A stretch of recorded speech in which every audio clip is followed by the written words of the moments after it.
मैं आप सबको कहना चाहता हूँ एकदम, अगर कोई नाम आपका काटने के लिए आए, अगर कोई आपका नाम अगर पूछने के लिए आए, वैसे पदाधिकारी को एकदम गेट पे बंद कर दीजिएगा, ताला मार दीजिएगा, मैं खोलूंगा।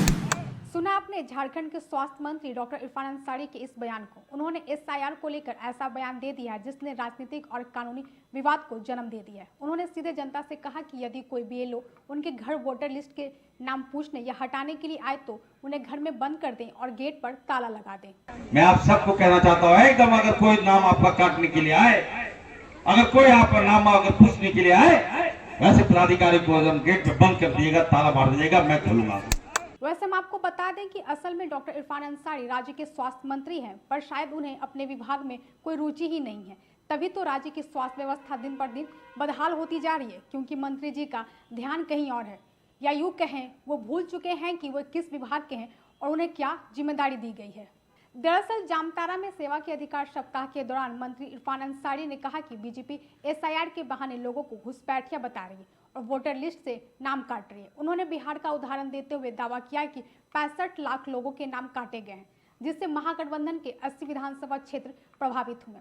इस दौरान ही उन्होंने जनता को निर्देश दिया कि अगर कोई बीएलओ नाम पूछने या हटाने आए तो उन्हें रोके और घर में बंद कर दें। मंत्री ने इसे सिर्फ मुसलमानों की समस्या नहीं बताते हुए कहा कि आदिवासी, दलित, पिछड़े और अल्पसंख्यक वर्ग भी प्रभावित है। ये आपका वोट काट रहा है, आपका वोटर लिस्ट से नाम काट रहा है, आपका आधार कार्ड से नाम काट रहा है। जब आप सोचिए, अगर आपका आधार कार्ड से नाम काट देगा तो आपका बैंक अकाउंट भी स्वतः बंद हो जाएगा, आपका पैसा भी लूट लेगा।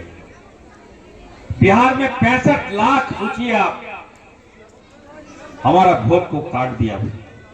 65 लाख का मतलब होता है 80 विधानसभा छीन लिया हमसे। आपको वोट देने का अधिकार ही नहीं रखा, आपकी नागरिकता छीन लिया, आपको पहचान छीन लिया, आपको घुसपैठिया बना दिया इन लोगों ने। कोई हक समाज में आपको कोई हक नहीं मिलेगा। और अब बंगाल में से एसआईआर लागू कर रहा है और उसके बाद झारखंड में करेगा। मैं आप सबको कहना चाहता हूं एकदम, अगर कोई नाम आपका काटने के लिए आए, अगर कोई आपका नाम अगर पूछने के लिए आए, वैसे पदाधिकारी को एकदम गेट पे बंद कर दीजिएगा, ताला मार दीजिएगा, मैं खोलूंगा। खैर, अब उनके इस विवादित बयान के बाद विपक्ष भाजपा ने टिप्पणी किया है, जिसमें भाजपा प्रवक्ता अजय शाह ने डॉक्टर इरफान अंसारी को मानसिक रोगी बता दिया है। कहा है कि अपने विभाग का काम छोड़कर बाकी सभी विभागों में नाक घुसाने वाले फुल टाइम अंसारी कल्याण मंत्री और पार्ट टाइम स्वास्थ्य कल्याण मंत्री पूरी तरह से मानसिक रोगी हो चुके हैं और मुस्लिम कलर ब्लाइंडनेस से ग्रसित हैं। सरिया को हमेशा संविधान से ऊपर रखने वाले, अपने विभाग का काम छोड़कर बाकी सभी विभागों में नाक घुसाने वाले, अपने स्वास्थ्य विभाग में भर भर कर टेंडर केवल अपने कौम के लोगों में बांटने वाले, हमेशा उटपटांग बयानबाजी कर सुर्खियों में रहने वाले झारखंड के बड़बोले फुल टाइम अंसारी कल्याण मंत्री और पार्ट टाइम स्वास्थ्य कल्याण मंत्री पूरी तरीके से मानसिक रोगी हो चुके हैं और मुस्लिम कलर ब्लाइंडनेस से ग्रसित है। इस बार इन्होंने सारी हदें पार कर दी और बयान दिया है कि झारखंड में अगर एसआईआर हो तो इस एसआईआर के दौरान अगर बीएलओ आपके घर आता है तो उसको कमरे में बंद करके ताला लगा दिया जाए।